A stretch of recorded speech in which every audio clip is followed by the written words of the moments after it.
va répondre avec la dernière séquence, la partie B du problème. Alors la question 1, on a défini une fonction g de x égale à ln de exposé x plus 1 moins 1 demi de x. Et la question, on demande de prouver que g de x égale à ln de 1 plus exposé moins x plus 1 demi de x.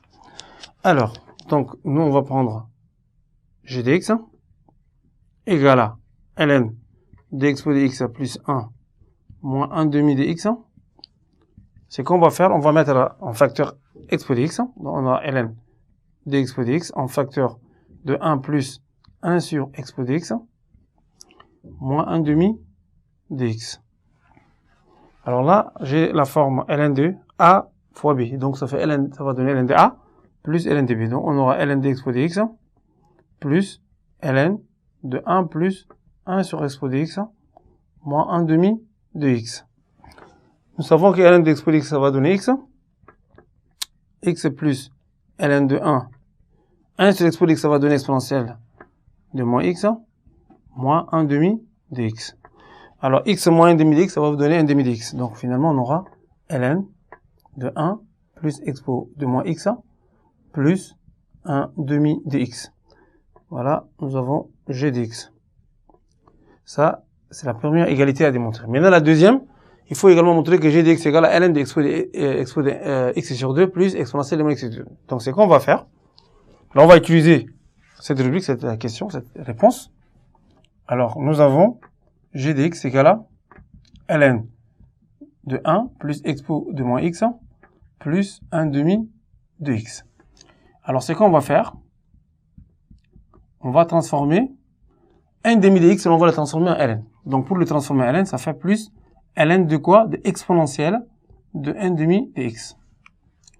Maintenant, à partir de là, on va utiliser la propriété de ln de a plus ln de b, ça va donner ln de ab.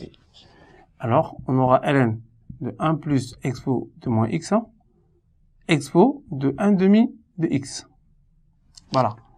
Maintenant, je développe, je fais entrer exponentielle de 1 demi de x à l'intérieur, donc ça fait ln de expo de 1 demi de x, le 1 multiplié, et après, je vais multiplier exponentielle de moins x par exponentielle de 1 demi de x. Donc, ça me fait moins x, je vais additionner les exposants. Donc, moins x plus 1 demi de x, ça va donner moins 1 demi de x. Voilà. La deuxième égalité également est démontrée. Alors, on dit dans les questions suivantes, il faudra mieux choisir la forme la plus commode de g de x parmi les trois vues pour parvenir à la réponse demandée. Vérifiez que, question A, g' de x égale f dx. Alors, je vais dériver g' égale à ln de exponentielle de x plus 1 moins 1 demi de x'. Donc, je vais dériver ln. Donc, ça me donne expo de x sur expo de x plus 1 moins dérivé d'un demi de x, ça fait 1 demi. G' de x. Alors, ça me donne simplement f.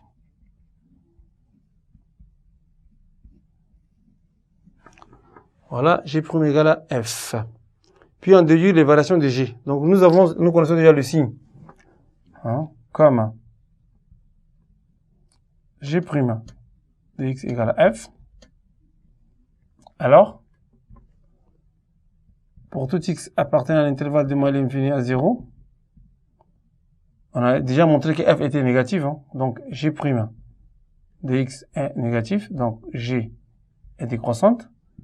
Et quel que soit x appartenant à l'intervalle de 0 à plus infini, g' supérieur à 0, donc g est croissante. Voilà, nous avons les variations de la fonction g. En B, on demande de calculer la limite de g en plus infini.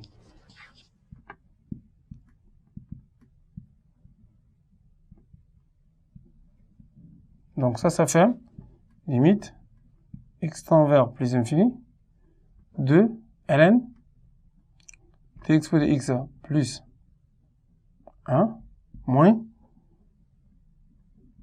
1 demi de x. Donc en plus infini, ça va donner 0. On aura ln de 1.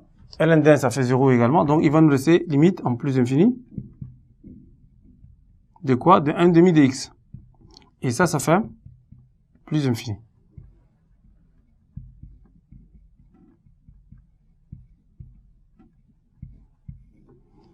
on demande de montrer que la droite delta d'équation 1 demi dx est asymptote à C. Ça va être en plus infini. Voilà, c'est ça.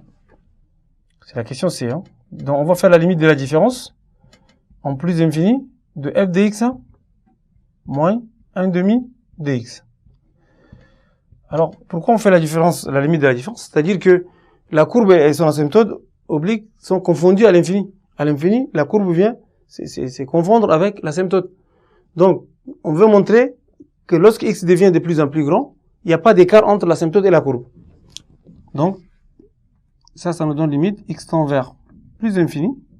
De quoi? De ln de exponentielle de moins x à plus 1. Et ça nous donne 0. Alors, on va dire y égale à 1 demi dx est une asymptote oblique, on va abréger comme ça, en plus infini, asymptote oblique. Étudier la position relative de la courbe par rapport à delta. Donc, pour étudier la position relative, c'est simplement f dx moins 1 demi dx. Il faut étudier la différence. Et la différence nous donne exponentielle de moins x plus 1. Alors, il faut savoir maintenant le signe de... Quel est le signe? Est-ce que le signe est positif ou négatif?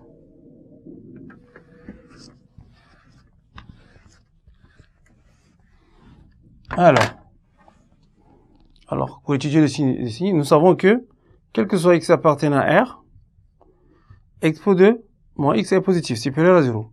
Exponentielle de manière générale supérieure à 0. Donc, on va ajouter plus 1 d'un côté comme de l'autre, et calculer le logarithme, puisque le logarithme est une fonction monotone,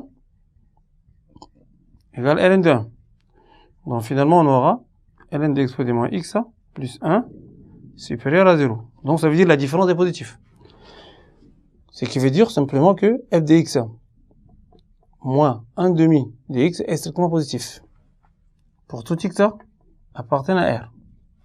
Donc, on va dire que c'est f, non, c'est CG plutôt, c'est CF. Position relative entre, c'est CG, hein.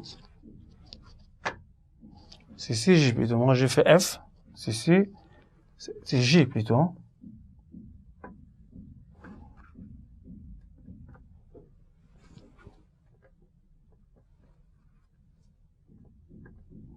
Donc, CG